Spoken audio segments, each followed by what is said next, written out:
Good evening, councillors, ladies and gentlemen. Welcome to this full council. I will now invite the Mayor's Chaplain to lead us in prayer. Thank you, Father David.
Thank you.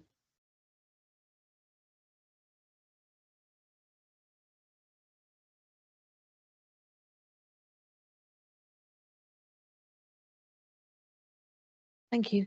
Please be seated.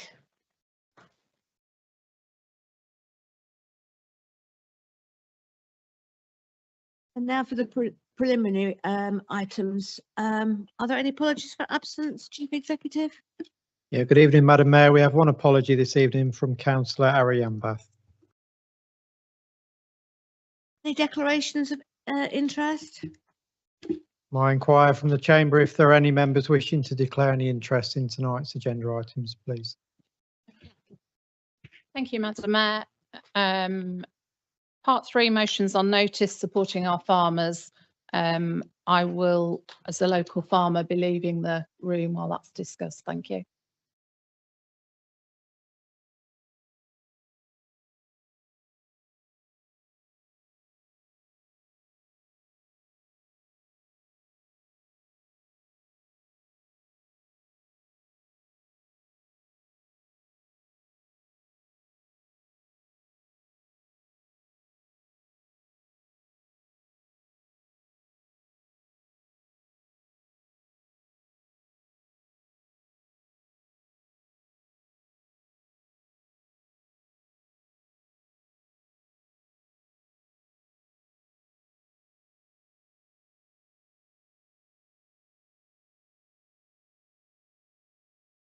Thank you.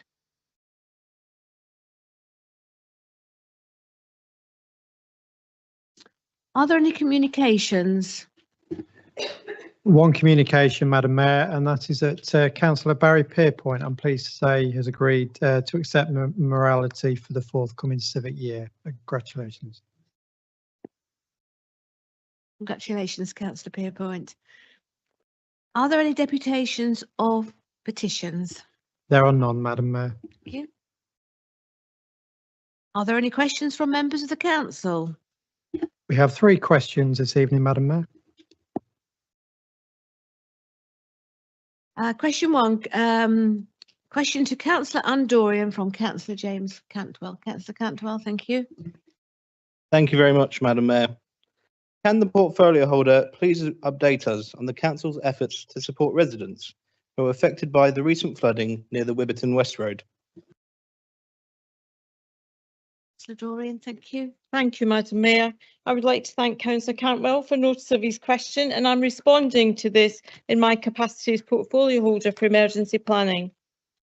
Firstly, Madam Mayor, I would like to express my sincere sympathy to those that have been impacted by the recent floods in Boston and across the whole county of Lincolnshire. I have seen for myself the dreadful impact that flooding has had on people's lives.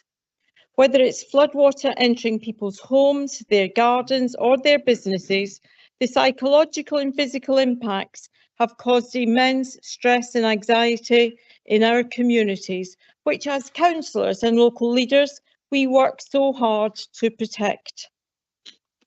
The council has provided immediate assistance to householders, deploying skips to the area to assist with the disposal of saturated household items. We provided free bulky waste collections to householders who've endured floodwater entering their property, and we've undertaken a deep clean of the highway and pavements to remove flooding debris. The council have also made immediate financial assistance available to those householders impacted by internal flooding through a dedicated flood relief scheme of £1,000. And through the Household Support Fund, we've offered supermarket vouchers up to a value of £150, and we've connected householders who need support with their council tax. I'm also working in collaboration with Lincolnshire Resilience Forum partner agencies who are collectively responsible for recovery operations, assisting those householders and businesses to return to normality as swiftly as possible. This involves ensuring that each property that has been flooded is recognised as such by the Lincolnshire County Council as the lead local flood authority, that causes of flooding is swiftly investigated and that remedial measures are identified and implemented. We, as locally elected leaders, are also lobbying government to exercise their discretion and activate the flood recovery framework, releasing funds for immediate financial relief for householders and to facilitate improvements to homes and businesses, making them more resilient to future flooding events. Thank you, Madam Mayor. Thank you, Councillor Dorian. Councillor Cantwell, do you have a supplementary question? I do, Madam Mayor. Thank you. Thank you very much, Councillor Dorian. Will you join with me in thanking the council officers, Red Cross, volunteers and local businesses, as well as all others who supported flooded residents during this time? Councillor Dorian, do you wish Yeah, to respond? thank you, Madam Mayor. Yes, Councillor Cantwell, the simple answer is yes, but I'm way ahead of you. I have already thanked those officers and those partner agencies for their the work that they undertook. So, yeah, the answer is yes. We have a second question to Councillor Undorian from Councillor James Cantwell. Thank you, Councillor. Thank you, Madam Mayor. Does the portfolio holder agree that this council needs to be steadfast and unified in its approach so that we can find ways to mitigate flooding around the Witherton West Road? Councillor Dorian, would you like to respond? Thank you, Madam Mayor. Again, I'd like to thank Councillor Cantwell. That could have been more awkward than it was. I would like to thank Councillor Cantwell for notice of his question. I am fully committed to working with the Environment Agency, the Black Sluice Internal Drainage Board and Lincolnshire County Council as a lead local flood authority to investigate why flooding occurred on Witherton West Road and Park Road in Boston and help identify the cause of it and seek a commitment from those responsible that any remedial action identified will be delivered. Thank you, Madam Mayor. Thank you, Councillor Dorian. Councillor Cantwell, do you have a supplementary question? I do, Madam Mayor. Thank you, Councillor Dorian.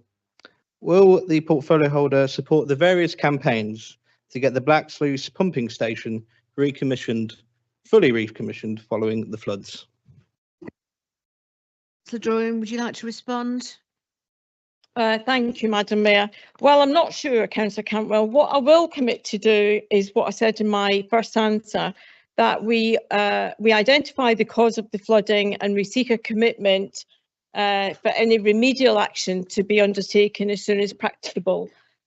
What we mustn't do is put the cart before the horse, and we must find out initially if the Black Sluice pumping stations being recommissioned will have the effect that you think it will. Now, I don't know if you're an expert. I'm certainly not an expert. And I know there are various schools of thought, even in this chamber, as to whether even the Environment Agency are the experts.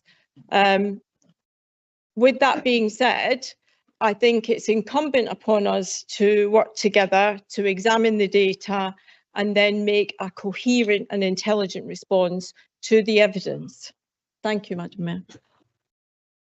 Councillor Dorian.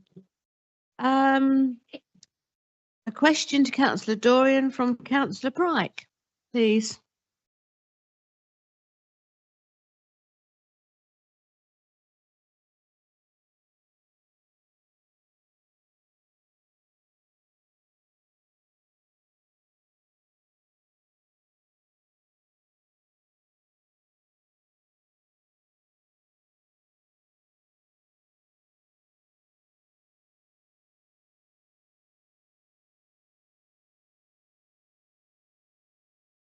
Thank you, Councillor Pryke. Councillor Dorian, would you like to respond?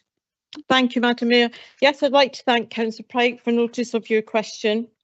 There is actually no duty upon the district or any flood risk management authority to provide householders or businesses with sandbags in the event of a flooding incident or where a risk of flooding is anticipated. Now, the current operating arrangements adopted through the Lincolnshire Resilience Forum is that the Lincolnshire County Council, through their Highways Division, will provide sandbags at the request of householders during a flooding incident. Requests are handled via the County Council's customer service team or online through Fix My Street. The response from Highways is entirely relying upon the resources they have available in a particular locality to deliver sandbags, with priority afforded to those householders who are least able to help themselves. During the recent flooding event, Highways received 183 calls, of which 73 were sandbag requests, and they delivered over 2,000 sandbags. 11 of those requests related to Boston, and 200 sandbags were delivered to the Wibberton West Road area. Rather than rely on assistance from agencies whose resources are likely to be stretched in a wide-scale flooding incident, I would strongly encourage householders and businesses who are at risk of flooding to prepare in advance, to make adaptations to their property to mitigate the impact of flooding, and to sign up to flood warnings via the government website. Communities are more resilient and able to self-help when they come together to prepare a community emergency plan.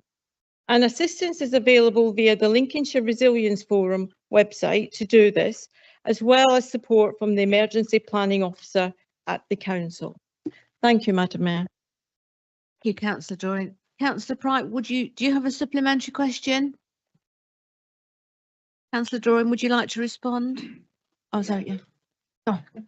Sorry, I'm trying to get the meeting over with.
Dorian, would you now like to respond? Thank you, Madam Mayor. Yes, Councillor Pryke. Your thanks is well noted for the officers and councillors who made themselves available to local residents during the flooding event. Of course, many of our elected members work full-time or part-time and can't drop things just like that and make themselves available. So all that being considered, I think the response from this council was one to be celebrated seems the wrong word, doesn't it? But it's one to be proud of, that those residents received the response they did. And in fact, one senior officer commented to me that in getting our flood relief fund of £1,000 per property out the door in such a short turnaround time was mightily impressive. And we made it as simple as possible for residents. They didn't have to fill in forms. They didn't have to jump through hoops, provide pictures or evidence of any kind. If they had flood water in their habitable part of their home, then they could claim up to £1,000. And we got money out the door within 24 hours for the first householder.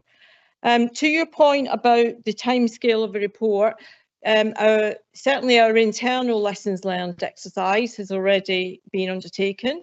And that will feed into the Flood Resilience Forum at the county. I understand that today a meeting took place. Councillor Middleton is our representative on the Flood and Water Management Scrutiny Committee at County Council, and I believe that they're looking at this as well.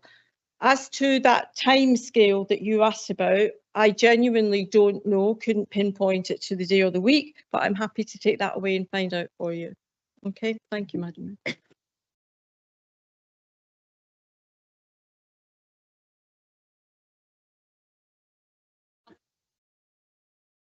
There are none, Madam Mayor. Right.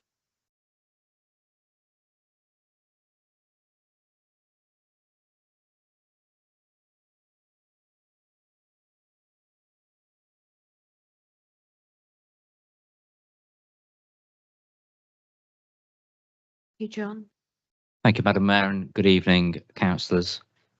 You have within your packs before you a copy of the Independent Remuneration Panel's recent report and recommendations into the Council's Members' Allowances Scheme. You also have attached a proposed Members' Allowances Scheme to take effect from the 1st of April 2025. Members will recall that this council requested a review of the scheme previously, and that work has now been completed and is presented to you this evening. We have, as is usual, members of the Independent Remuneration Panel here tonight, and they're going to take you through their report before members then debate the recommendations of that report and their allowances scheme. Thank you, Madam Mayor. Thank you. So are we, so who's Simon? So Simon, are you going to take us through? Thank you. This is Simon from the Independent Remuneration. Good evening, everybody. Lady Mayor, Deputy Mayor, councillors, fellow panel members, ladies and gentlemen, I have pleasure in presenting this year's report of the IRP. Firstly, I wish to acknowledge the past contributions of my two former colleagues, John Price and Tim Booth, who both opted to stand down last year after several years committed service. I also wish to acknowledge the invaluable contribution of my two new colleagues, Nikki Marzek and Chris Penny, who both agreed to step into the breach for this year's review, both of whom brought the added benefit of experience of IRPs elsewhere, especially within the South and East Lincolnshire Council's partnership. Thanks also to Amanda Dickinson for her sterling guidance and support. The opportunity has been taken to undertake a complete review of the whole scheme a year earlier than originally planned, aided by contributions from a good number of elected members, which were very helpful, as was an open meeting with the leader, Councillor Dorian, who provided her keen input across a wide range of aspects. As always, it is clear that each and every individual has their own interpretation on public service and associated remuneration and the balance to be struck. and there is no way that any scheme is able to satisfy all within reason. However, we have undertaken a comprehensive review, acknowledged the need to refresh the allowances for the most part, and placed in greater context of the partnership, whilst accepting that Boston Borough remains a sovereign council. The recommended scheme is for you to consider, and it is you to decide whether the time is appropriate, both politically and financially, to be adopted. Another quirk of the current scheme. The panel's intention is for this scheme to fundamentally run through to 2028, subject to annual review, unless otherwise requested, to synchronise with the other authorities within the partnership. Thank you.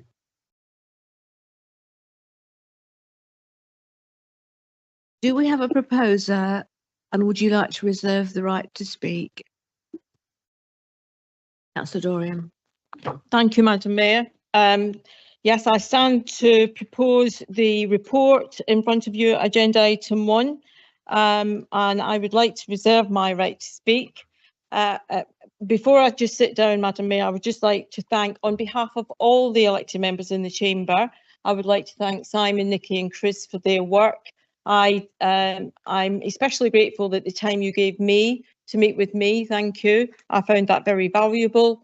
But I know you've put a great deal of thought and effort, and it's clear that your views are very considered and well thought through. So thank you on behalf of all elected members. So I just formally move the report, Madam Mayor, and look for a seconder. Dorian, is there a seconder? Councillor Pierpoint. Thank you, Madam Mayor. I'd like to second the proposal. Woodliffe. Thank you, Madam Mayor. I have an amendment to offer to the full council. Thank you. I'm advised by the wording that I've been given by the mentor officer, which is that my amendment amends the basic and special responsibility and cooperative allowances contained within Appendix A and within its current members' allowance scheme 24-25. The figures set out in column B, which has been distributed to members, I believe, of the circulated amendment paper, and agrees to backdate those allowances to the 1st of April 2024 and fund from in-year expends, and fund from in-year underspends. Right. The allowances are listed in column B and are as follows. Now, I could read them through, but I think everybody's got a copy of this. I'm not sure there's any point in really reading it through. I'd like to say that I spent a long time with this. I reckon about 60 hours producing for my reasoning behind it. I dispatched my reasoning to every member of the council, including the chief executive and others. So everybody has a copy of my thoughts on this and how I worked my way through it. I want to say that I've been a councillor in this council for 14 years, but I've been involved in politics for nearly 55 years, I think it is, right back to the late 1960s. So I have a lot of experience of public affairs, I think. And I think that we need to do something really significant here to raise the importance of the work that councillors do. Now, I'm going to leave it at that point, and I'm going to ask if there's someone who will perhaps second this amendment. Okay. Is there anybody prepared to second Councillor Woodliffe's amendment? Councillor Gleeson. Oh, sorry. Somewhat competition. Thank you, Madam Mayor. Councillor Bedford. Yes, I'm delighted to second the amendment and give my fact that I wish to speak later. I will do. The only bit that Councillor Woodliffe hasn't put in, which I hope he'll add, that we go to a secret ballot on this.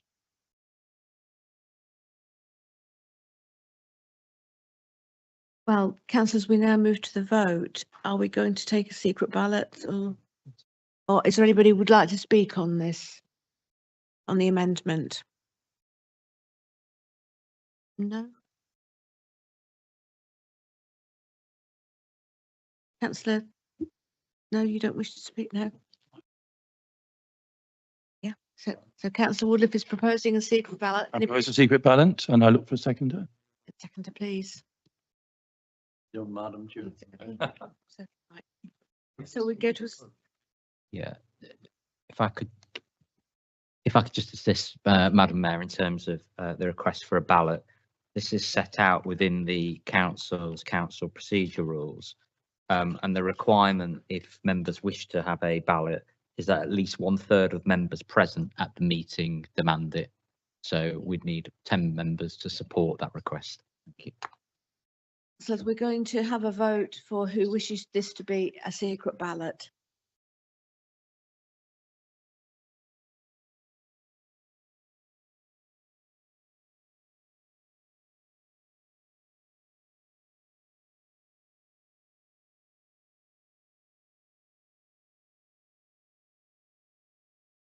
Clearly carried. Yeah. Clearly carried, councillors. It will be a secret ballot.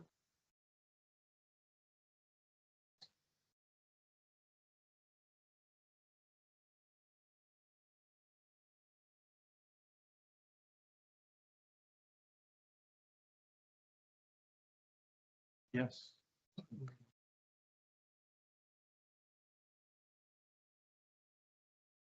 Already once.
Because I think we're live again and we have the votes in. So we have a total of 29 people voting, 4 abstentions, 5 against and 24. So that's 20 people for your amendment, Councillor Woodliffe. Yes, so we now need to go back to the substantive motion. Are there any speakers on that?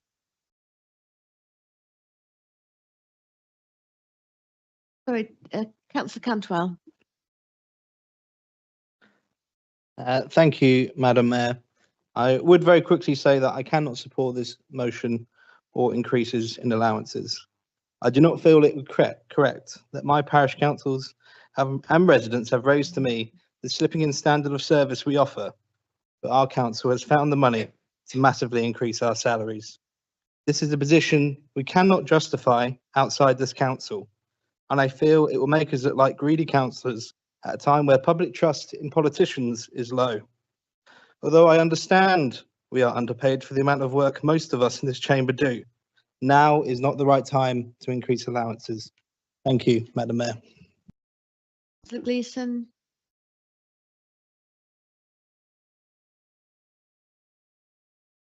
Thank you, Madam Mayor. I accept, obviously, that we all have to vote according to our conscience on this. But what I'm not prepared to accept from Councillor Cantwell is that we, as a council, have lowered our services. I have been on this council since 2011, and my personal opinion is that we are being much more effective as a council than we have ever been. And so while, yes, I accept his right and I accept his point on the actual amount of money, but we as a council are doing our very best to improve the town, our very best to be inclusive. And we do that because we think our town deserves that. And it deserves councillors who work hard for them, and we do that. So now we vote as we like. As you mostly gather, because I tried to second the amendment, I'm going to vote for it. Even though it will be a secret ballot. But no, I'm not prepared to accept that. That is wrong. It attacks our officers, it attacks our staff, it attacks the work people do every day. And our standards aren't slipping. Look at the work that has been done on the redevelopment of the town centre. I know it's early days, but that wasn't done by previous councils. They just ignored it. They basically steered the Titanic steadily into an iceberg. At least we now have a council that is trying to effect change. Thank you.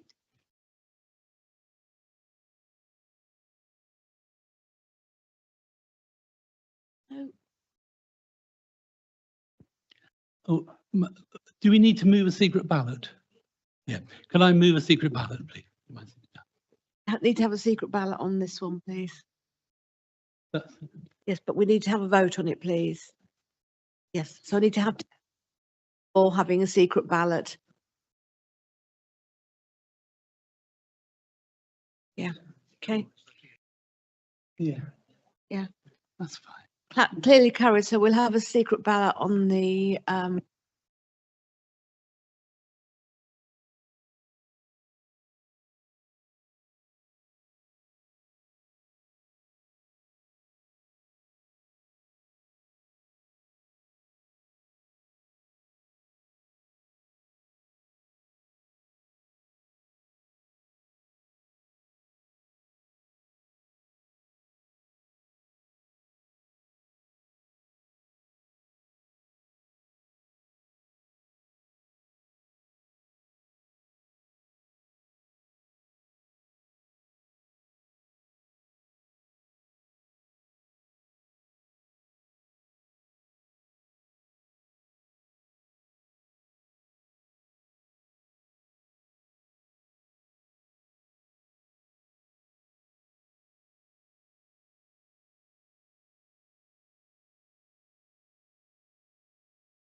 I think we're live again, councillors.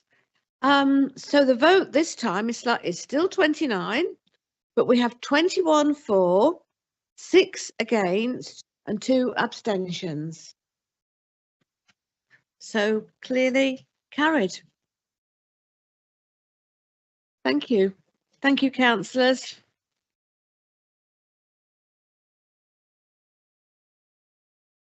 So we move on now to agenda item 2 and the Audit and Governance Committee minutes.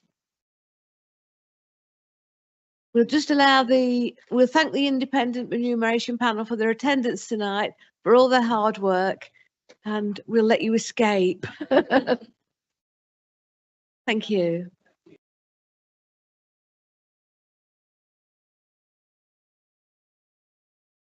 So, councillor, can I ask Councillor Pierpoint to present the minutes, please? Thank you, Madam Mayor. On behalf of the Audit and Governance Committee, as the chairman, I present the minutes in draft for noting and your approval, please. Is everyone? Great.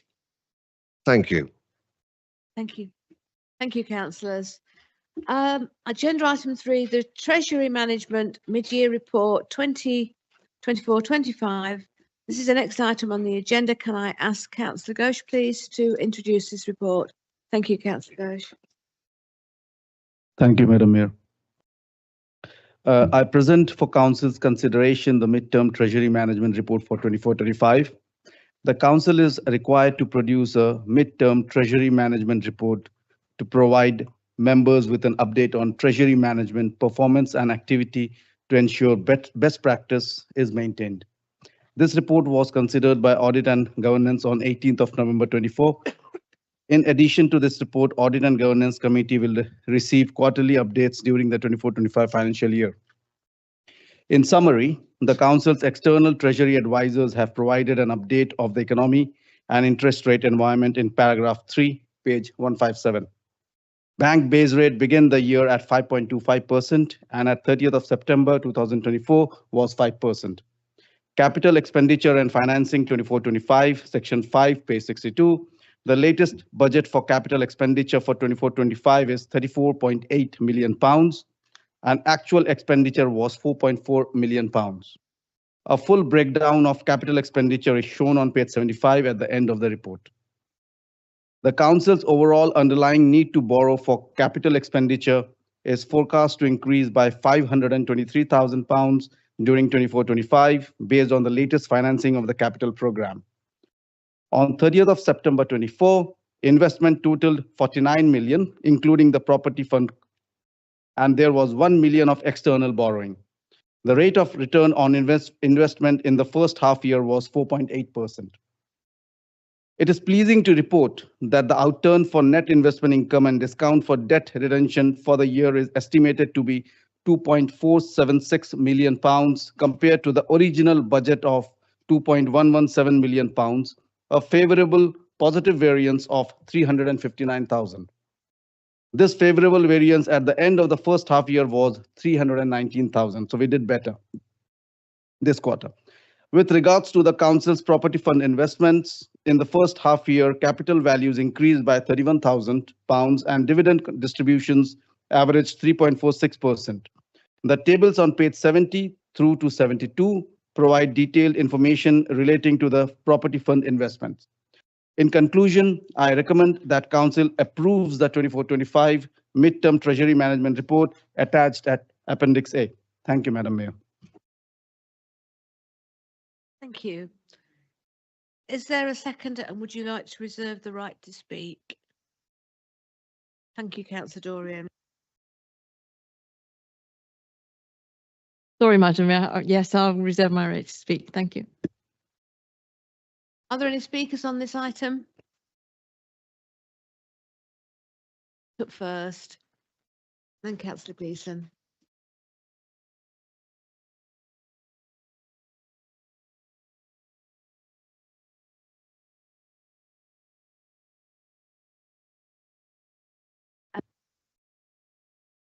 use the microphone, please? Because I think some members, I'm struggling to hear you, and I think some other members may be as well. Thank you. Okay, members will recall that this time last year, I brought to everyone's attention that the council is investing in a number of organisations that do not follow environment, social affairs and corporate governance guidelines, ESG, basic principles for good investing in this country. In particular, Goldman Sachs is investing very heavily in fossil fuels, exploring for and extraction of coal, oil and gas. It's not helping the environment very much.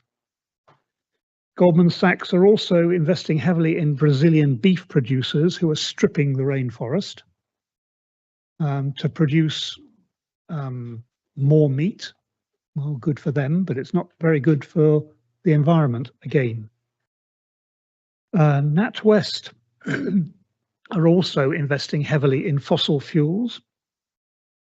And in particular, they have financed a BP project for a massive, massive gas field off Azerbaijan's coast in the last year. DZ, which is basically the German co-op bank, has stated that it is intending to go to net zero by 2050, as some of our British organisations are aiming for, but they have increased their investment in businesses producing more CO2 in the last year. In particular, putting $2.5 billion into fossil fuel investments. UBS is much the same. I could go on, but if this council has policies which are commendable to reduce carbon footprints, but invests its money in companies that are making profits out of this, there's a slight contradiction here. And I would urge that in future, Boston Council should disinvest from companies destroying the environment. Thank you. Thank you, Councillor Wright. Councillor Gleeson, would you like to? Just bear with me. Thank you, Madam Mayor. Whilst at face value, this report just seems to be technical, it's actually much more important than that. And while some people in this chamber may think we as a council and our staff are letting things slip, what this illustrates is the sterling work that our staff do in ensuring that we get extra money to allow us to do things in the town. What also underlying this is how this council has reduced our debt by millions of pounds. We are sitting with only £1 million of a very historic debt. And so, again, this isn't letting things slip. This is doing our best for the town, doing our best to ensure we have the resources to make our town great. And so, you know, we must remember these things. Yeah, this, you know, just seems very technical. You know, pennies here or millions here and there, and it all seems very strange. But what it is a really good story, a story we should be telling. I accept my colleague's point. Maybe we should be looking at some of the companies we invested. Not maybe, I think we should be looking at some of the companies we invested. But our staff do really great work. They are not letting things slip. Thank you. Thank you, Councillor Gleeson. Anybody else wishing to speak? Councillor Cantwell. Thank you, Madam Mayor. I would echo the comments of Councillor Gleeson. The officers who work in our financial services are truly exceptional, and particularly to Christine and our Treasury Manager as well. I'm always deeply impressed by her and Sean's information audit and governance. And also just to say, I would extend an invitation to Councillor Gleeson to come to the Five Villages ward and hear about this slippage. Anyone else wishing to speak? Councillor Danny, thank you. Thank you, Madam Mayor. It's just for clarifications for Councillor Ghosh. I would like just to go to a table on page 69. We have two investments, which is cash. The first one is HSBC current account, 250,356, but we have fixed variable non-applicable, and the yield is non-applicable, and the starting date non-applicable. And the second one, which is the biggest investment, I think, is CCLA money market fund, which is 7,500,000. Starting date not applicable. The country is not applicable. I would just like to know, for the sake of transparency, why they are not applicable. Is there any reasons for that? Thank you, Madam Mayor. Thank you, Councillor. Councillor Ghosh, do you wish to answer that? Thank you, Madam Mayor. Thank you, Councillor Parak. I understood your question. The thing is, these are not property fund you mentioned. These are other funds. But as said, we are looking for the best interest for the council, as Councillor Gleeson already mentioned that, which provides the council the maximum income, and that's what we are looking for. I assume we have a hefty efficiency to achieve, and what the investor company does with that money, we really don't have any direct control to that. But as said, we have asked our fund manager to look into this ESG for the property funds.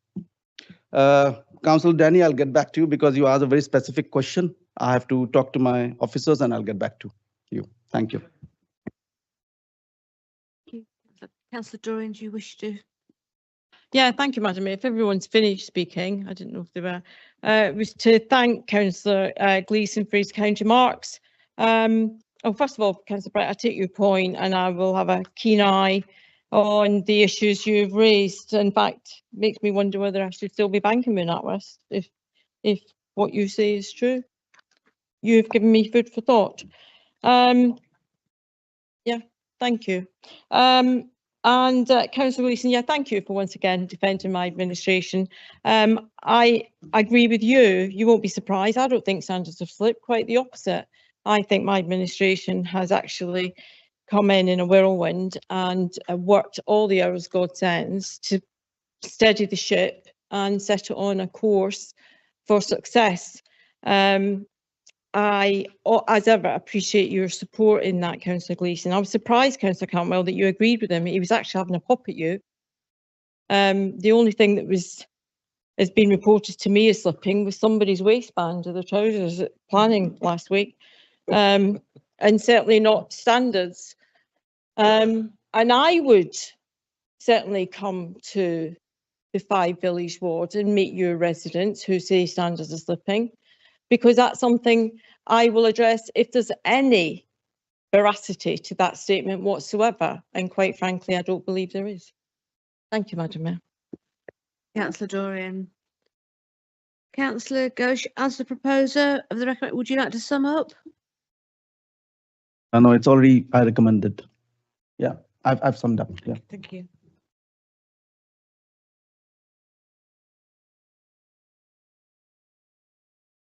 Can I have a proposer and a second? Yeah. Yeah. So can we just take the vote then, please?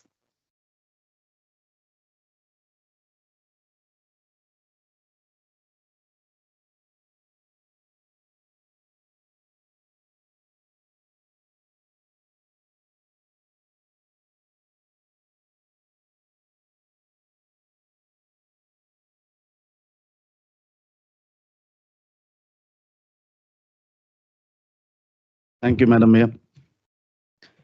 Members may recall that a fundamental review of the council tax support scheme was carried out last year with objectives to modernize and simplify the scheme for the customer and administration. On 25th of September 24, after a series of workshops to consider various data, information and alternative scheme approaches. Cabinet agreed the scheme modification options it wished to consult on, providing a balance of increasing support for families and the need for administrative simplification. As required by the legislation, consultation has taken place with major preceptors, the general public and other stakeholders between 26th of September and 15th of November 24. 89 responses were received, along with responses from LCC and PCC.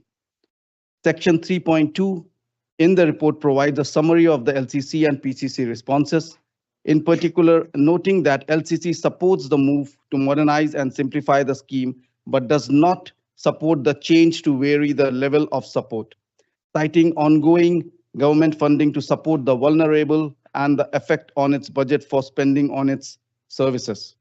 Section 3.5 provides a table of the public and stakeholder consultation results for each of the modification options. The full consultation report is at Appendix 2. Key observations from these feedbacks are: there wasn't a clear-cut view on the proposal to increase the level of support, with 47.2% agreeing and 44.9% disagreeing. The majority of the respondents, 51.7%, did not agree with the proposal to reduce the upper capital limit from £16,000, with only 37.1% agreeing. The other proposals were generally supported. The Corporate and Communities Committee also considered the proposals at its meeting on 14th of October. They were encouraged by the proposals and supportive of the proposed increase to 100% for households with children and 85% for the others. In the event of final decision to reduce the capital limit, they considered it should be £10,000. This report was considered by Cabinet on 12th of December 25, and its recommendations are before you. That Council approves that the Cabinet recommendations to revise the council tax support scheme as follows: increase the maximum CTS for households with children to 100% and 85% for other households, remove the earnings disregard to universal credit claims, introduce a standard £10 rate for non-dependent deductions, introduce a minimum award of £1 per week, reduce the upper capital limit to £10,000, replace the 3-month review with a £30 per week threshold for changes in universal credit with discretion for flexibility. And the last one is operate in line with DWP operating amounts for 25-26. Thank you, Madam Mayor. Thank you, Councillor Ghosh. Is there a seconder? And if so, would you like to reserve the right to speak later? Yes, thank you, Um, Madam Mayor. I reserve the right to speak. Thank you. Are there any speakers on this item? Councillor Gleeson. Thank you, Councillor Madam Mayor. Gleeson, please sit. Hopefully, Councillor Gleeson, please sit if you're more comfortable. no, I'm all right now. Once we're up, we're fine.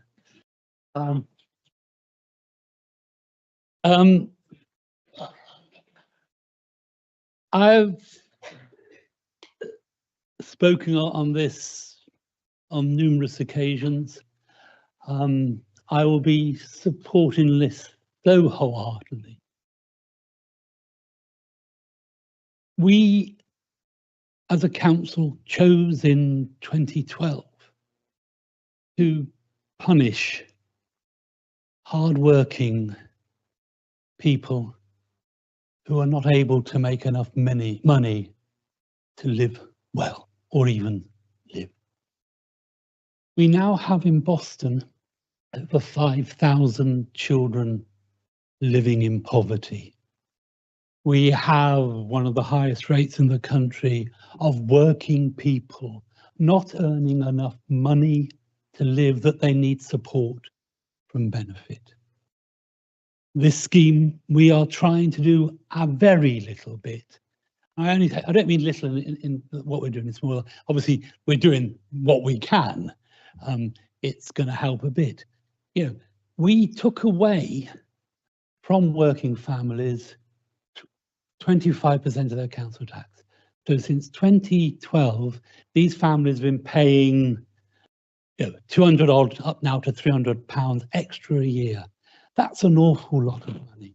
That's the shoes for your children. That's maybe a day out in Skegness with your children. We needn't have done this in 2012. And what makes it worse, in 2012, we actually chose the very worst. We could have just reduced it by 8%, but we reduced it by 25%. So this is one of the proudest moments I have as a councillor, that we are reversing this. So thank you very much for all those councillors who will support it. Thank you, Councillor Gleeson. Councillor Danny? Thank you, Madam Mayor. It's just, we had a chat, myself and Councillor Gleeson just before the meeting regarding the situation and the position we are in Boston. Boston is #1 in universal climate claiming in the country, United Kingdom. 11% of our working class are claiming universal credit.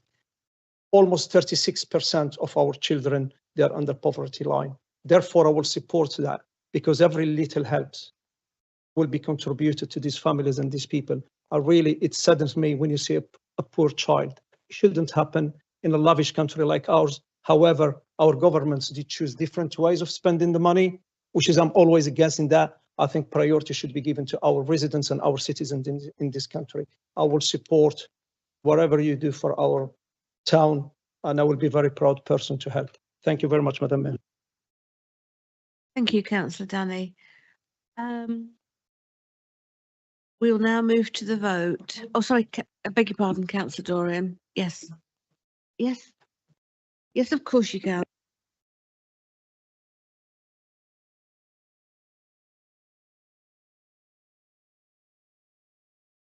It is now. Okay. I wanted to comment on one aspect of this report. I commend the aim of helping less well-off people with council tax support, and I'm pleased that we're doing more than many other local authorities do. And long may that continue. There is a note in the report on page 83 about the upper capital limit. In the consultation, most people were against lowering the upper capital limit. That means if you're slightly richer than the very poorest, you get less council tax support. Now, I understand that the council does not want to lower the upper capital limit. There's also a note on that page about how uptake on the benefit could change the costs to the council.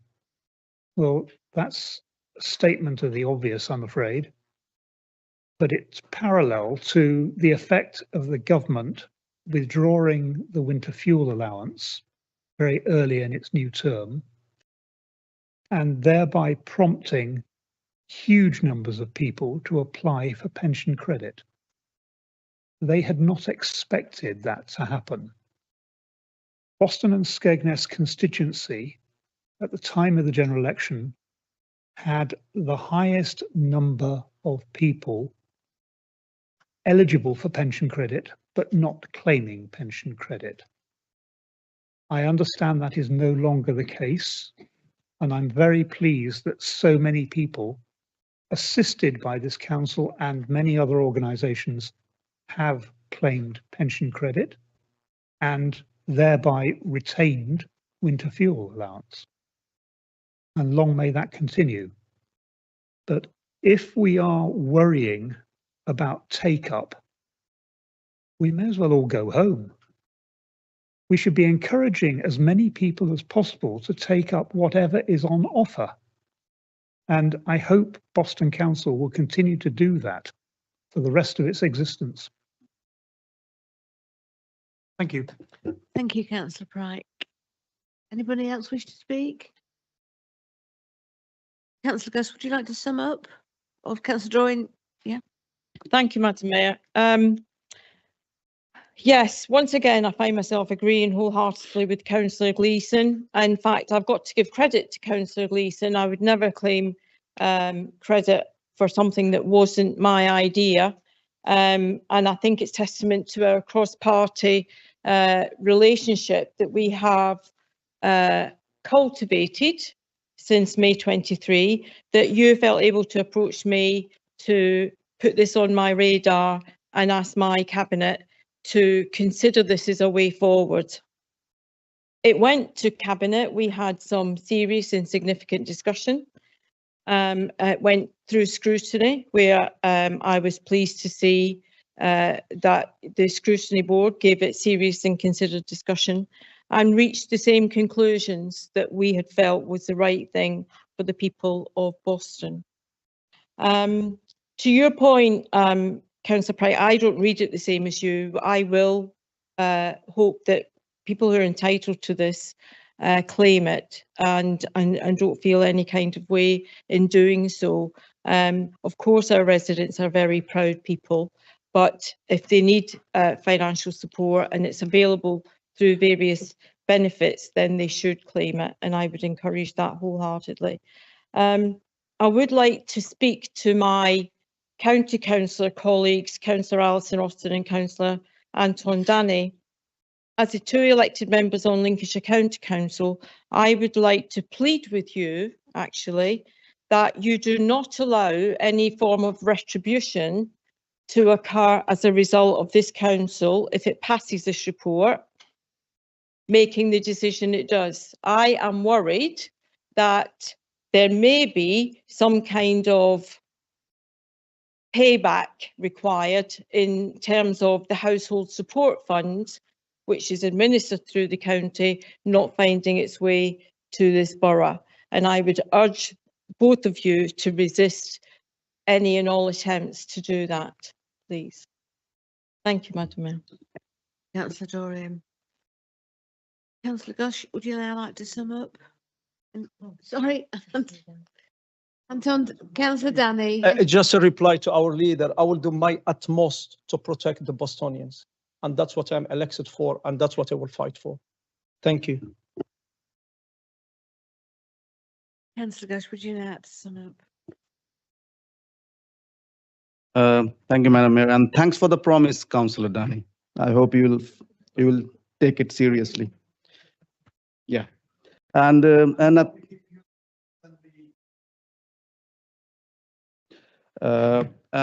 thanks for your support, by the way, and nothing more to say than thanks, Councillor Pryke and Councillor Gleeson, for your support. Thank you. So we now move to the vote. All those in favour? Clearly carried. Thank you, councillors.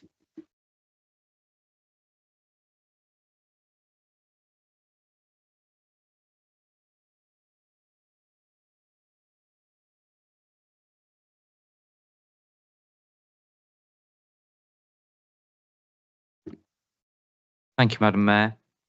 As the report sets out, recently on the 10th of January this year, Councillor Gleeson tendered his resignation from PS Limited to take effect from the end of January 2025. Accordingly, the council is asked to consider appointing a new director to take office from the 1st of February 2025 for the period up to the annual meeting of council in May 2027, and that's the first recommendation within your report to seek nominations and make an appointment. The second part of the report reflects that whilst it was possible this time to bring a timely appointment to council, that might not always be the case depending on when vacancies arise. And the report highlights that the choice of whether to appoint a individual to an outside body can be exercised either by the full council, as has historically been the case on this particular body, or can be the responsibility of the executive. So the council is asked to give its thoughts on whether it would wish future appointments, not the appointment this evening, but any future appointments or removals to be a responsibility of the executive or the responsibility of full council. Thank you, Madam Mayor. Thank you, Mr. Medler. Do we have a proposer? And if so, would you like to reserve the right to speak later? Councillor Dorian. Thank you, Madam Mayor. Yes, I would like to nominate for this position Jo Brigham. And the reason I'm nominating Jo is that she is, well, she's got a brain the size of Manchester. She's extremely intelligent. And PSPS, as you know, is a LATCO, local authority trading company. And Jo's own experience is that she ran the equivalent for the UK government and the research agencies combined. So she's got all the skills and expertise necessary to fulfil this role on our behalf. And that's my nomination. And I'll look for a seconder. Is there a seconder, and would you like to reserve the right to speak? Councillor Brooke. Happy to second, Madam Mayor. I don't want to reserve the right to speak. Thank you. Are there any speakers on this item? Councillor Gleeson.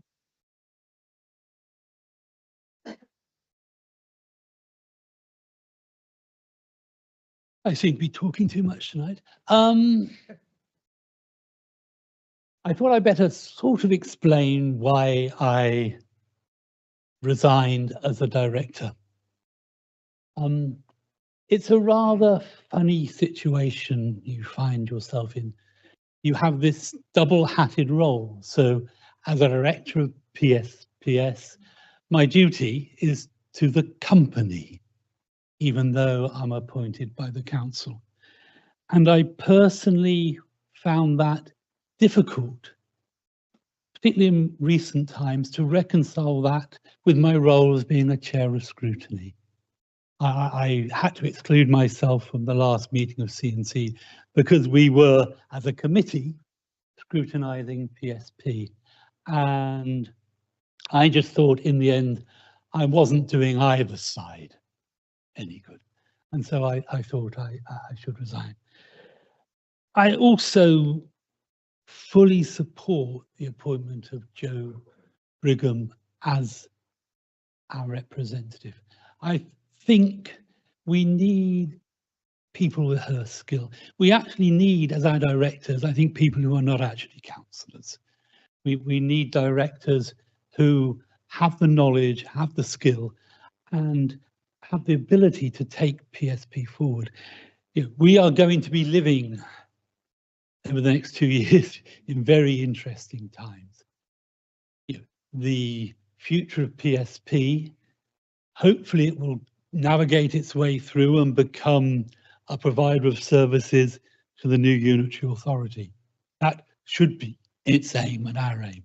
But it's going to be interesting. And the skill that Jo has, Jo was an independent director for a few months from last summer until the independent members were for some reason removed from the board. She was just brilliant. I tried my hardest, but you know, I'm an old Marxist and capitalism is not quite my way. But I did do my best, but she held them to account. She understood everything. She had such great experience of better ways forward. And so we actually are doing PSP a service by appointing her as a director. And I will be fully supporting that. Thank you. Councillor Gleeson, thank you for that explanation and your honesty. Councillor Gilbert, did I see your hand go up? Yes. Yeah. Have we got any money? Yeah, I'd like to just endorse what my colleague Councillor Gleeson has said. I mean, I was on the Audit and Governance Committee very briefly with Jo Brigham. I found her knowledge, her ability, her skills, her passion quite infectious. She certainly put my brain to shame, and I think she will be a perfect choice for this role with PSPS. Anyone else wish to speak? Councillor Cantwell. Thank you, Madam Mayor. I would echo the comments made by Councillor Gilbert and Councillor Gleeson. If you ever find yourself lacking time and watching audit and governance meetings, past and previous, then Jo Brigham's contributions on that committee were in depth and quite insightful. I am just slightly concerned. Is the reason she was removed as an independent director anything this council should be concerned about going forward. So if I could just get clarity on that. But I'm more than happy to support Joe if there's no other elected member willing to nominate themselves.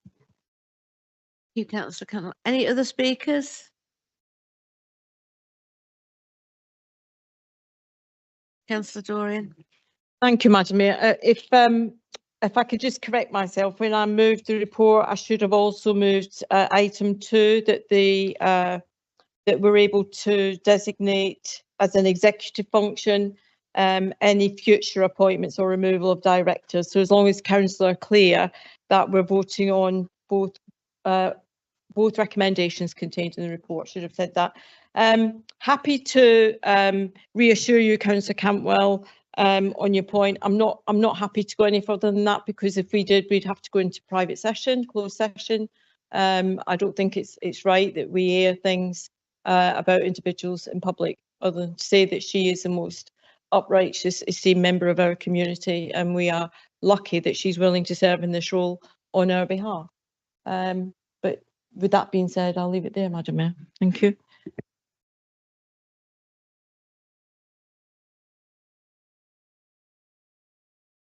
Councillor Broughton, are you happy to second these recommendations? Yes, very happy, Madam Mayor. Okay, thank you. Then we'll move to the vote. So all those in favour of her appointment? Clearly carried. Thank you, councillors.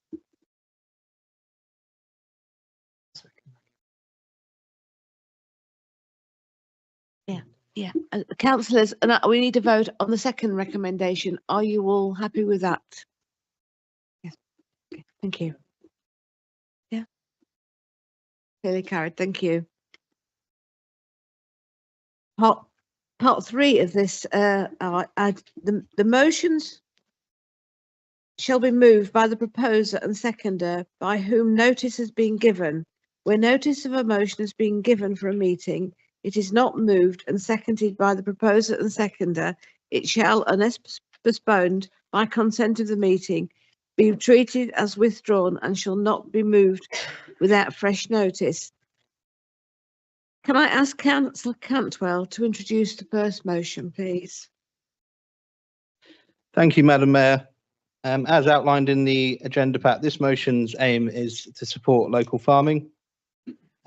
Since government announcements about the changes to inheritance tax and cuts to rural support, confidence in the viability of businesses that farmers I have spoken to has plummeted. Boston Borough is a largely rural and agricultural district that boasts many multi-generational farms from Bicker to Old Leek.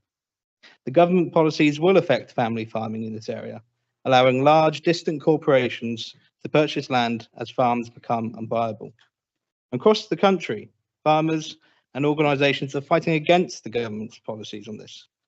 And we feel it's time Boston Borough ramp up its support on this as well. This motion is fairly clear that we must write to the government on this matter, and more importantly, hold a meeting with local farmers and relevant stakeholders to see what further support we can offer this community. This can be reinforced with information via digital media, which can easily be distributed among parish councils and organisations. Although as a district council, our role to play in this fight may be smaller compared to the National Farming Union and the County Council, I still firmly believe there are things we can do in our district to make people's lives a bit easier during the turmoil currently occurring. Speaking to a vegetable farmer in Fosdyke, they said they will be deeply affected by these changes and are incredibly worried about this government's announcements and their future plans. Let's show them that we are listening to their concerns and doing what we can where we can. Thank you, Madam Mayor. I propose this motion.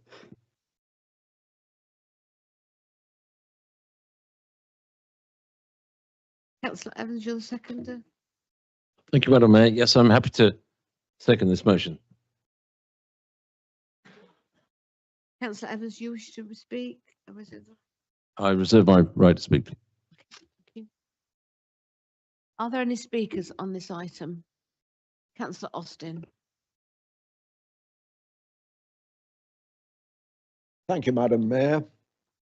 My whole working life was in agriculture and horticulture, so I think I can claim to know the industry well. Before I retired, for 30 years, I ran a business that managed many farms in Lincolnshire. My colleagues and I also acted as consultants to many more. As a result, I can confirm that the high proportion of Lincolnshire farming family businesses, they are at risk, as described in this motion. Over time, this legislation will bring drastic change to the farming industry of Boston Borough and of the country at large.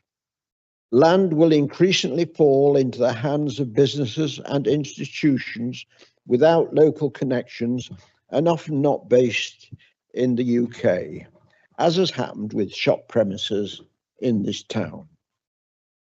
Remember, the Borough of Boston sits in the very centre of the food farming producing food valley, producing a high proportion of our food that is on the supermarket shelves. Furthermore, a high proportion of our residents are involved in food production. As a council, we must register our grave concern about the effect of these tax changes. And secondly, at this crucial moment, we must show and give our full support to the local farming community. Please, all of you, support this motion.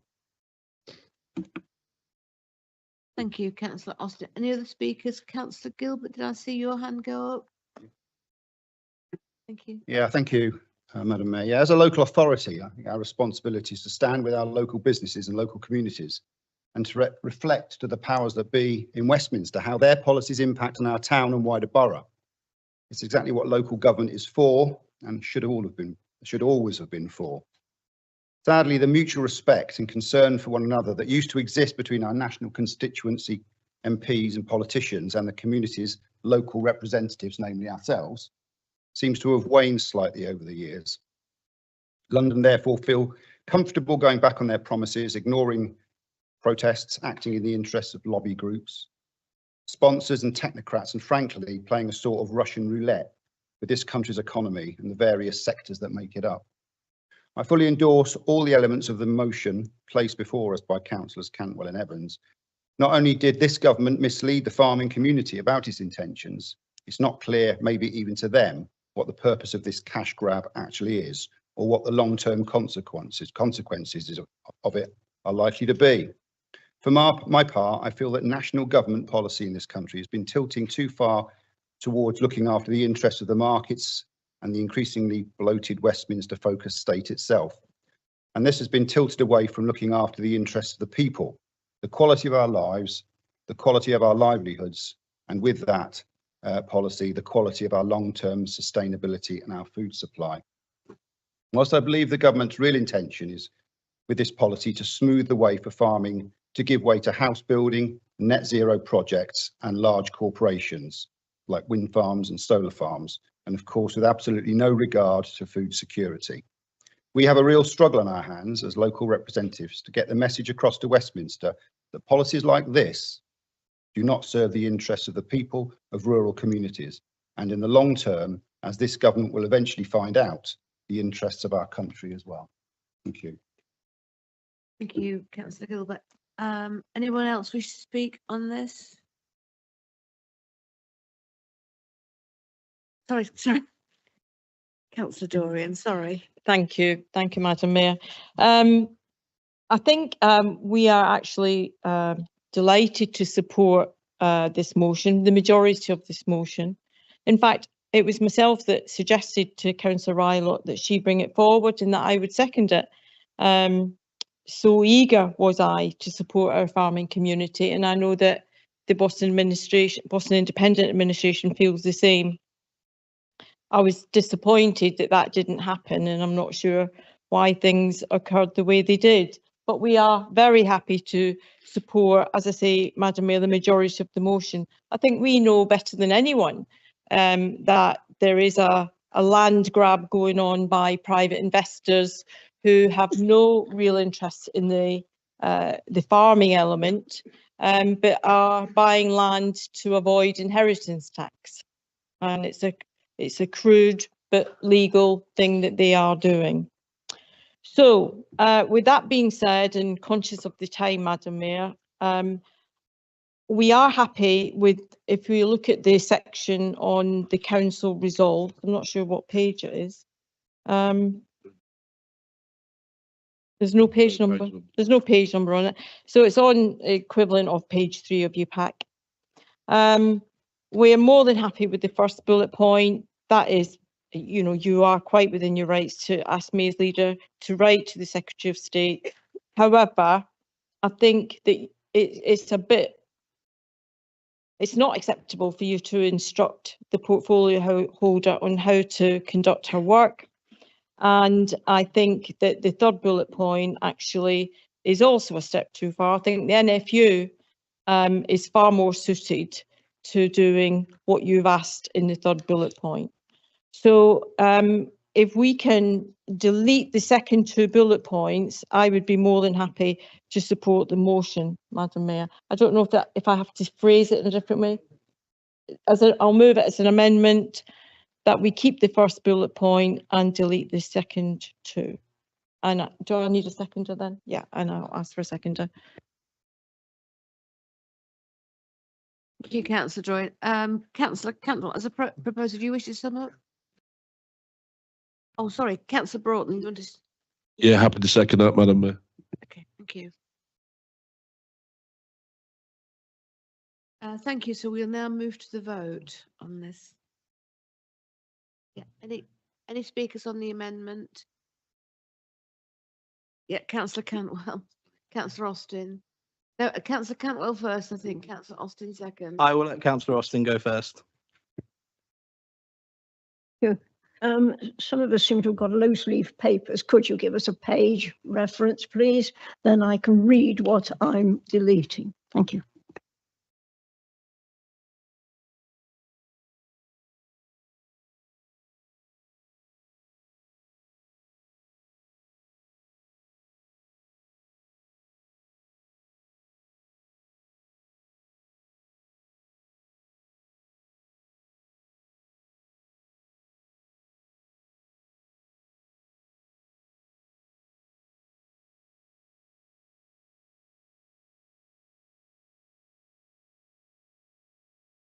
Cantwell, thank you.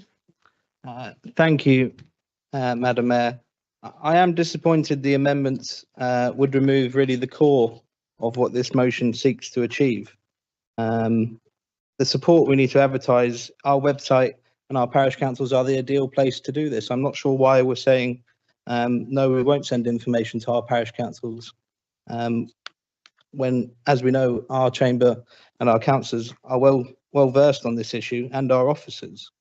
I'm more than happy if the leader is willing to remove the portfolio holder for communities to this council will hold a meeting with local farmers and community representatives.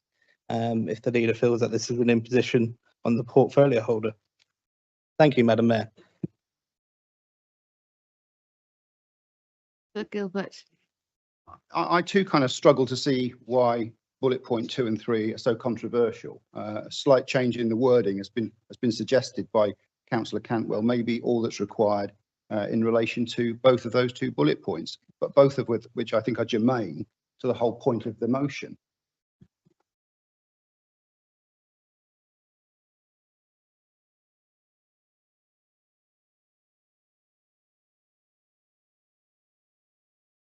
Councillor Cantwell, well, we'll take it to the vote. So, all those in favour? Yeah. All those in favour of the amendment?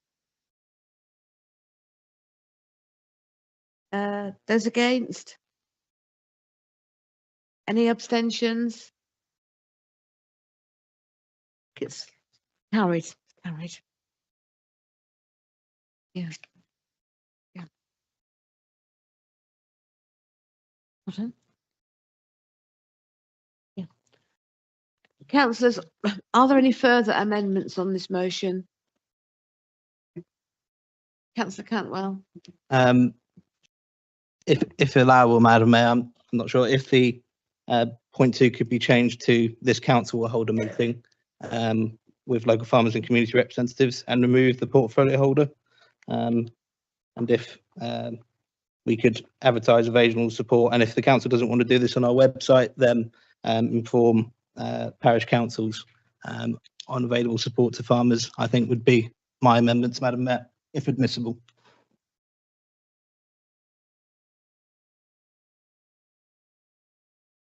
Councillor Cantwell, just for clarity, my understanding was on the first amendment, it deleted those parts of the motion, therefore they're no longer available to be amended. Thank you for your clarity.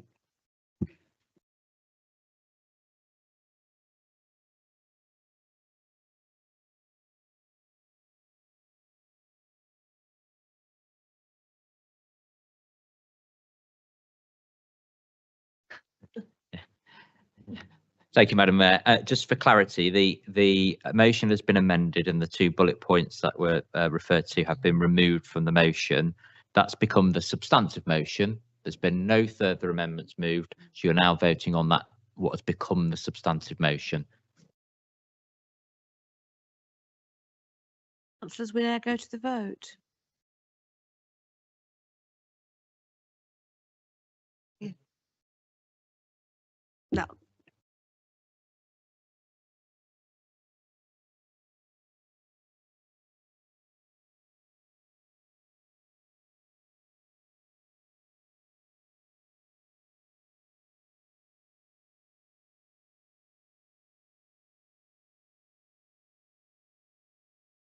Councillors, sorry.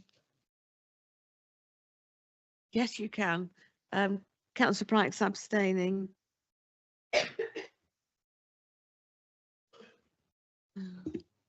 Councillor Pryke, can I just seek clarity? You're asking for that to be recorded in the minutes? Or or you were just noting that you were just noting? Thank you. So is that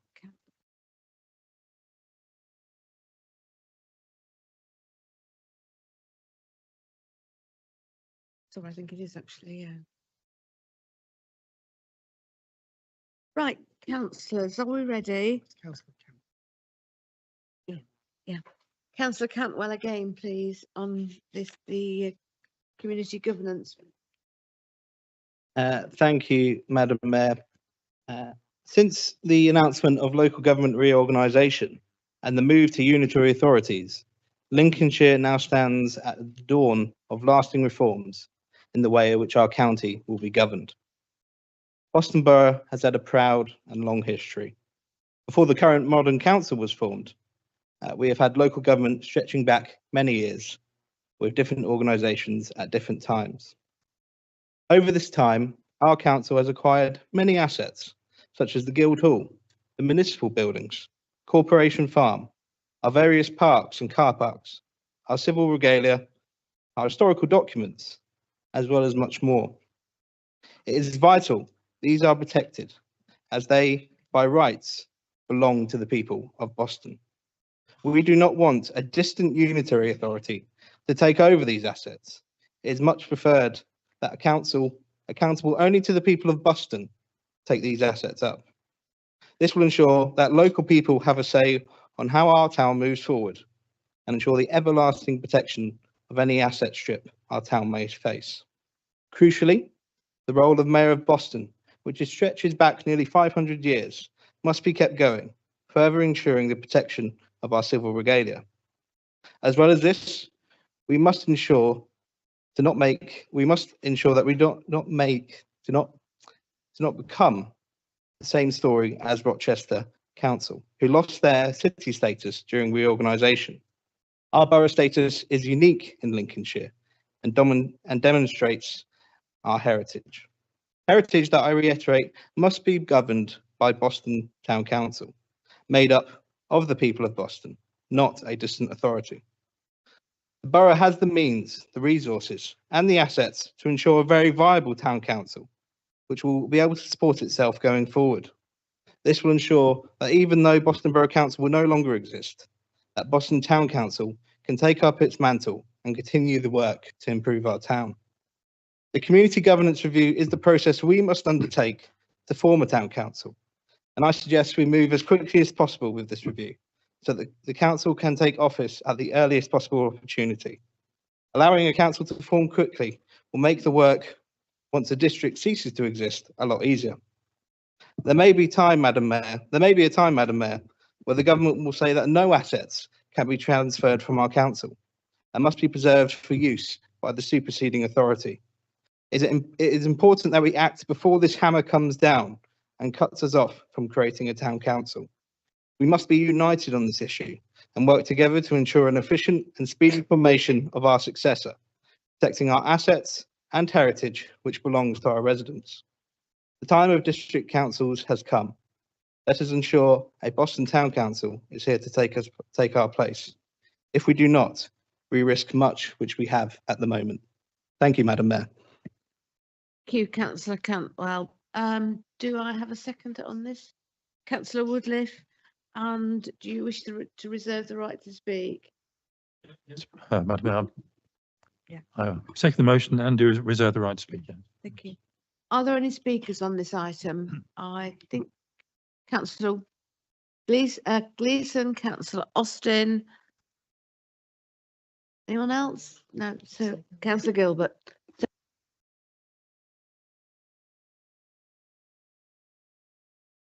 Thank you, Madam Mayor. I'm so pleased Councillor Cantwell has caught up.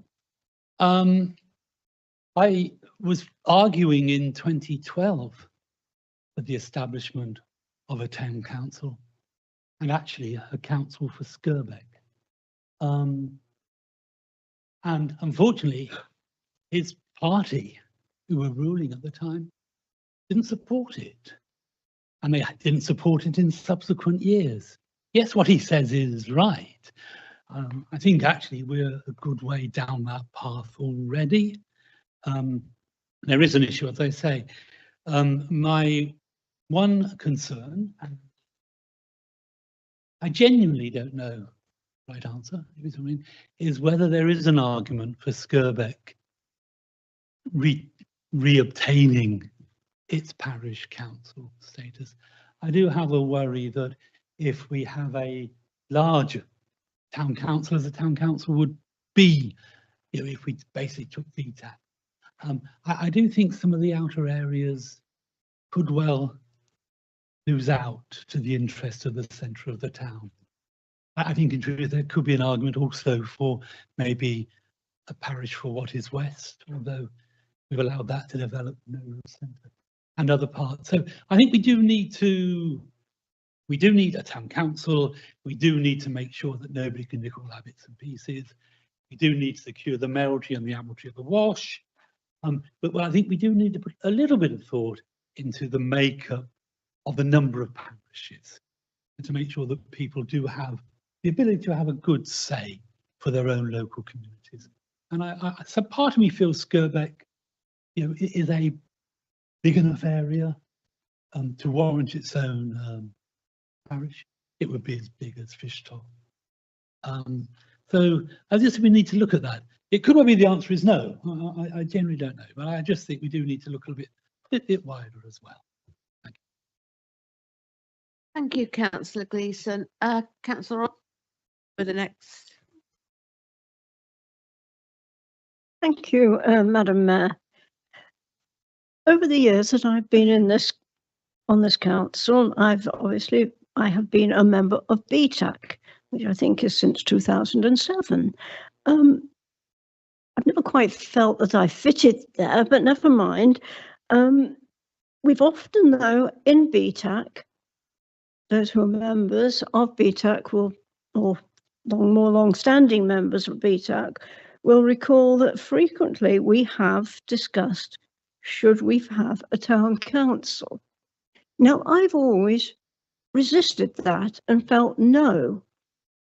But this time I changed my mind because I think our status is at threat from a body wider than ourselves, isn't it?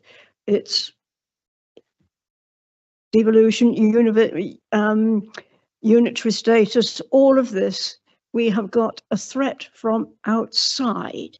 And I think this now is when we must protect ourselves And instead of just being a committee of the council, which is all BTAC is, you see, we're nothing more than a committee.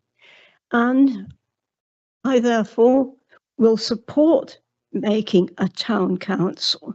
We've got much to be proud of, not only what we see here, Admiral of the Wash, I've been Admiral of the Wash, all these interesting historical things, but we mustn't just get lost as BTAC. Now, coming to Skirbeck, that puts me in a little bit of a dilemma, doesn't it?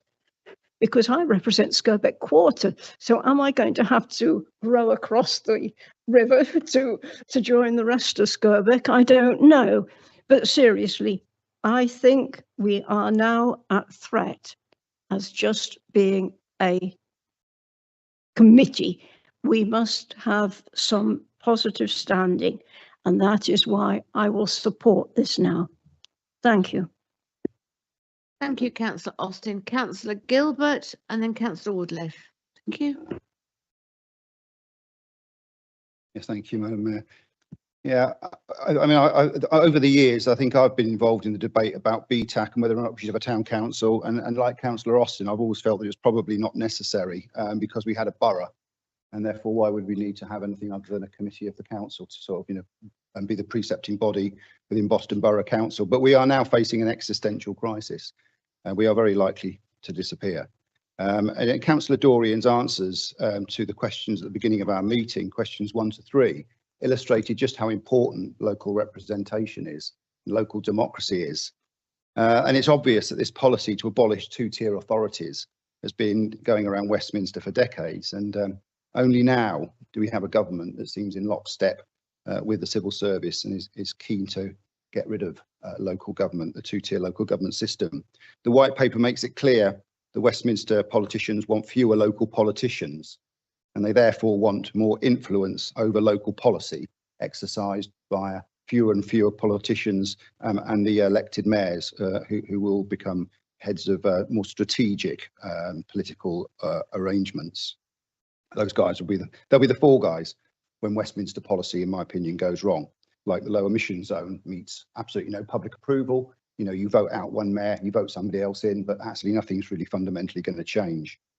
So we've got to be realistic. We will see hundreds of years of Boston people fighting to expand democracy, ending within the next 4 years, as it's all put in retreat and dressed up in the fancy language of management consultants as progress. It creates huge problems for towns like Boston, trying to preserve and promote the best of our heritage within new, more remote, less passionate and more technocratic unitary authorities. The many recorded facets of economic, social, political life we as a town and as a people have made over the last 700 years will, for all intents and purposes, disappear. Boston's identity and with it our voice will be lost, probably forever, unless we move quickly to avert that possibility. So I fully endorse the motion put before this council today. It is necessary for Boston, arguably in the past, one of the most globally significant towns of its size in the country, to be able to retain some kind of political identity and to promote the interests of the town in the future. We need to start the process as soon as possible and with no unnecessary delays. And to do this, we need to first identify what assets a town council should possess. For example, the Guildhall and all the important historical artefacts and charters that are housed therein or indeed are held here within this council chamber.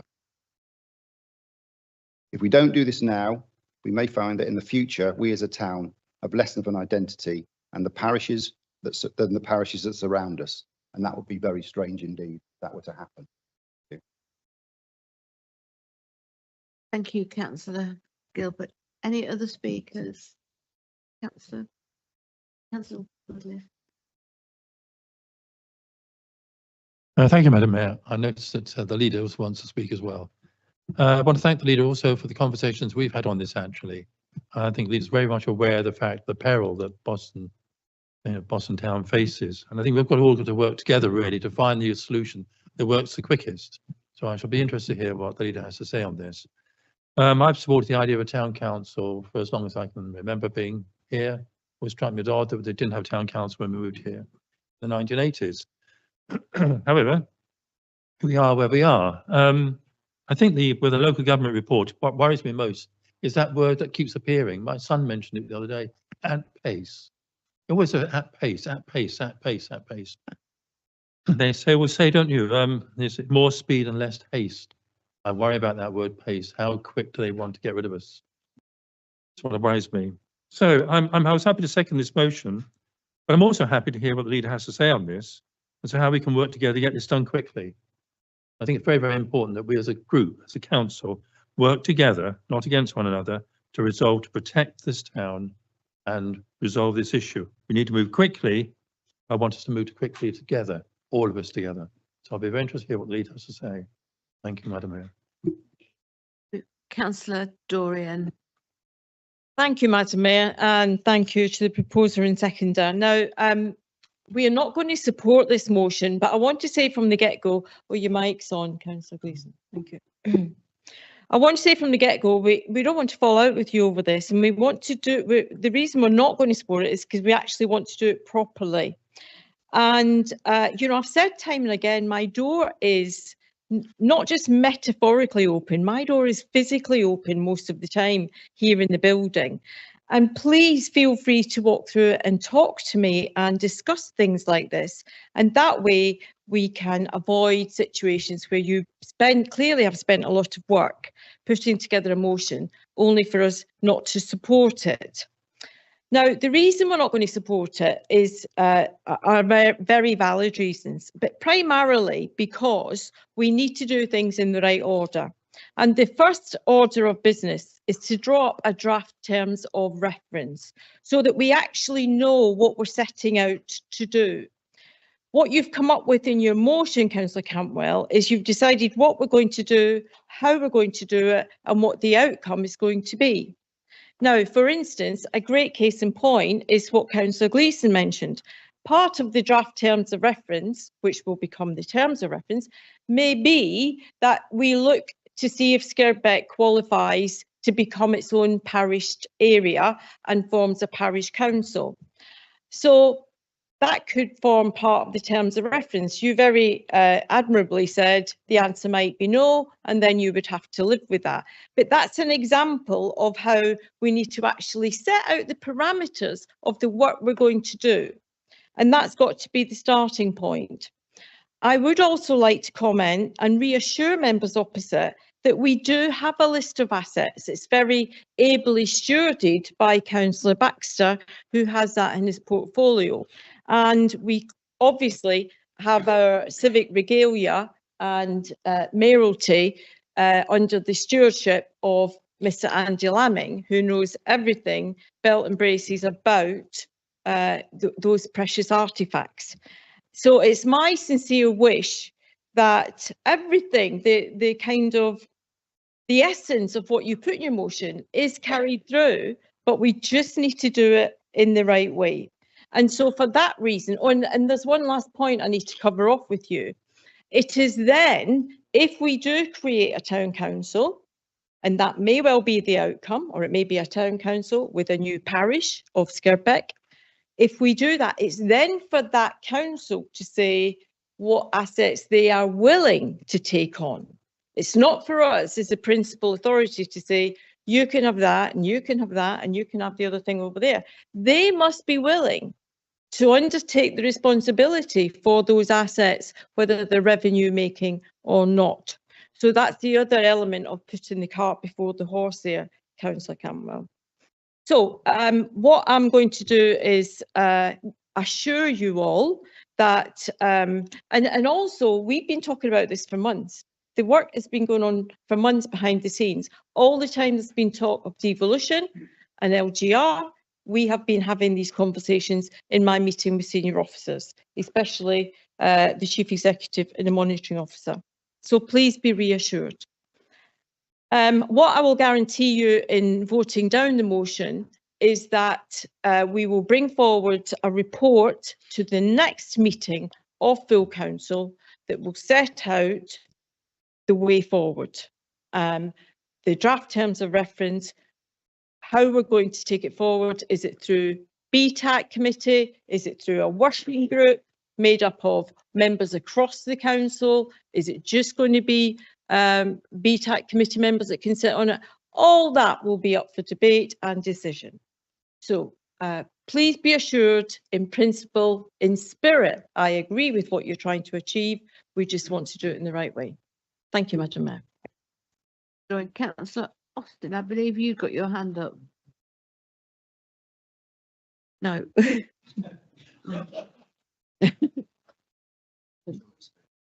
Yeah, no, I'm sorry, Councillor Austin, you've already spoken. Okay.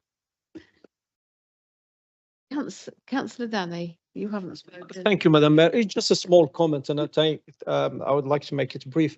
I think we have from the leader an assurance that we're going to look at it, and I think it is positive, and at least this is the first step to go forward, and we should be eager to do that, and hopefully we will be successful. And thank you very much. I think it's the right way. Thank you, Madam Mayor. Thank you, Councillor Danny. Councillor Cantwell, as a proposer of the motion, would you like to sum up? Thank you, Madam Mayor. I am disappointed in the Boston Independence Party reluctance to support this motion. The community governance review, councillors, is the process you were just describing. That's where these conversations can happen, where the leadership of this council can begin this review and go through the bits of the parishes that should be put off, like Skirbeck, like Boston West. You're delaying it for no good reason. And now this needs to happen as quickly as possible. And if you want to put our borough's assets at risk because you want to play petty politics, then by all means, councillors.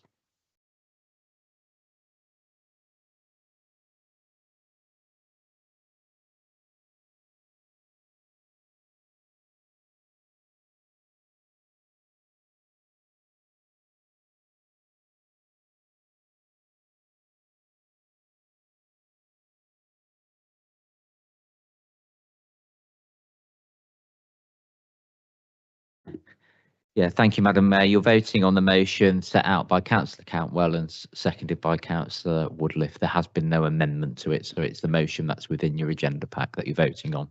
Thank you. So, all those in favour? Those against? Yeah. Councillors, any abstentions? Yeah. The motion has failed, and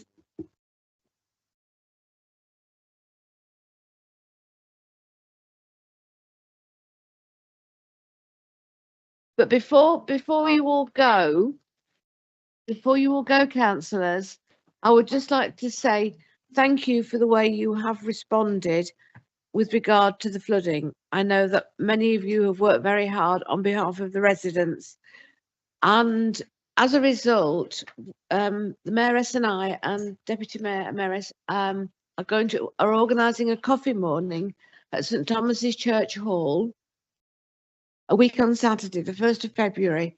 It will be £3 for a cup of tea or coffee and a piece of cake. I have the support of some councillors. I would dearly love the support of many more of you in terms of either providing cakes and refreshments, which you can buy or you can bake. And I mean the men councillors as well, because I know some of you do bake. And I just hope you can support this. The money raised will go to the Skirbeck Quarter charities, and they will then decide if somebody approaches them where the need is greatest. So that's the 1st of February at St Thomas's Church Hall. And I want to thank the parish of Boston because they have kindly waived the cost of the hire of the hall for the use of that morning. So thank you, councillors. I'm just appealing to your hearts and generosity. Thank you. As one of the representatives of Skirbeck Water Charity, Silence, council. Please, the sort of things that we could perhaps do is at that party put children's toys, those sort of things have been lost. And are they the sort of things that we could bring to your coffee morning, and then they could be distributed amongst the residents who might need them. I'm sure that's a lovely idea, Councillor Austin. If anybody has got any children's toys that their children, grandchildren have outgrown, yes, bring them. And if people want to take them, then that's fine, isn't it? Thank you.